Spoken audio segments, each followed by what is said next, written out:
ముందు చూపు లేకపోతే ముప్పు ఏర్పడుతుంది. పర్యవేక్షణ లోపిస్తే ఫలితాలు దారుణంగా ఉంటాయి.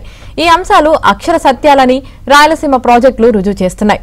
జగన్ ప్రభుత్వం బాధితారాహిత్యానికి రాయలసీమలోని సాగునీటి ప్రాజెక్టుల మనుగడ ప్రశ్నార్థకంగా మారింది.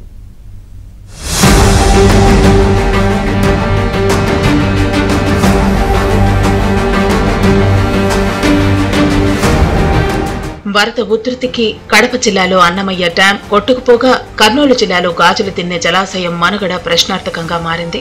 గాజులదిన్నె ప్రాజెక్టుకు కొత్త గేట్లు బిగించిన అధికారులు రోప్స్, లైనా ప్లేట్లు ఏర్పాటు చేయకపోవడంతో ప్రాజెక్టుకు ముప్పు ఏర్పడే సూచనలు కనిపిస్తున్నాయి. వరద పోటు ఎక్కువైతే గేట్లు ఎత్తడానికి అవకాశం లేక ప్రాజెక్టు దెబ్బతినే ప్రమాదం ఉంది.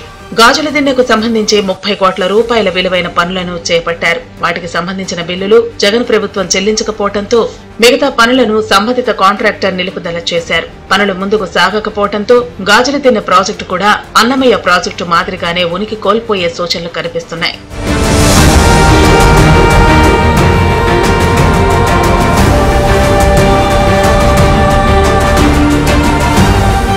రాయలసీమ జిల్లాలోని ప్రధాన సాగునీటి ప్రాజెక్టుల్లో గాజులదిన్నె ప్రాజెక్టు ఒకటి.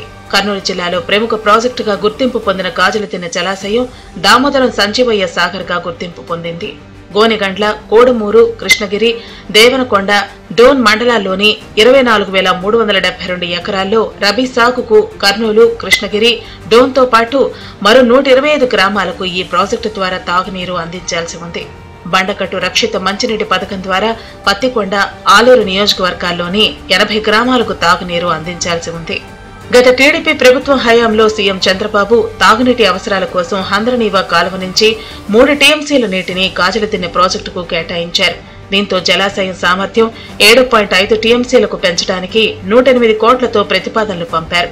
వైసీపీ అధికారంలోకి వచ్చాక 5.5 టీఎంసీల నీటిని విడుదల చేయడానికి, జలాశయ సామర్థ్యాన్ని పెంచడానికి కీలక నిర్ణయం తీసుకుంది. 37 కోట్ల రూపాయలతో ఆనకట్టును పటిష్టపరచడానికి, మరో 12 కోట్లతో కొత్త గేట్ల ఏర్పాటుకు చర్యలు చేపట్టారు.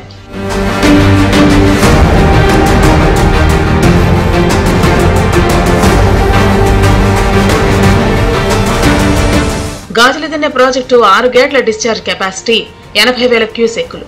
తుప్పుపట్టిన గేట్ల స్థానంలో కొత్త వాటిని ఏర్పాటు చేసినప్పటికీ వాటి నిర్వహణకు అవసరమైన రోప్ కనెక్షన్లు, లైనా ప్లేట్స్ తదితర పనులు చేపట్టకపోవడంతో ప్రాజెక్టు మనుగడ ప్రశ్నార్థకంగా మారింది.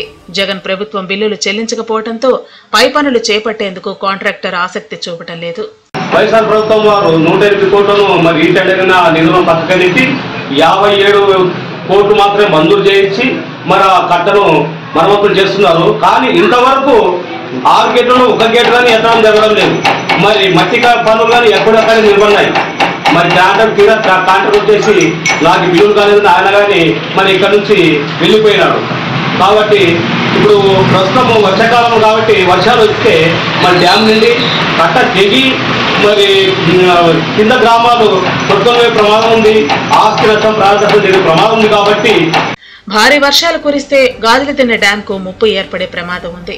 ఎఫ్ఆర్ఎల్ లెవెల్ దాటి వరద పోటెత్తితే ప్రాజెక్టు గేట్లు ఎత్తాలి. కొత్త గేట్లకు రోప్ కనెక్షన్లు, లైనా ప్లేట్లు లేకపోవడంతో వరద ఉధృతికి ఆనకట్ట కొట్టుకుపోయే అవకాశం ఉంది. కడప జిల్లాలో 2022 నవంబర్లో వరద పోటెత్తడంతో అన్నమయ్య ప్రాజెక్టు గేటు రోప్ తెగిపోయింది. సామర్థ్యానికి మించి వరద రావడంతో అన్నమయ్య ప్రాజెక్టు కొట్టుకుపోయింది. ఈ ఘటనలో 40 మంది ప్రాణాలు కోల్పోవడంతో పాటు పలు గ్రామాలు తుడిచిపెట్టుకుపోయాయి. అలాంటి పరిస్థితులు గాజులదిన్నె ప్రాజెక్టుకు రాకుండా చూడాలని పలువురు రైతులు కోరుతున్నారు. కాంట్రాక్టుపై ఒత్తిడి తెచ్చి మిగతా పనులు పూర్తయ్యేలా చూడాలని సాగునీటి నిపుణులు సూచిస్తున్నారు.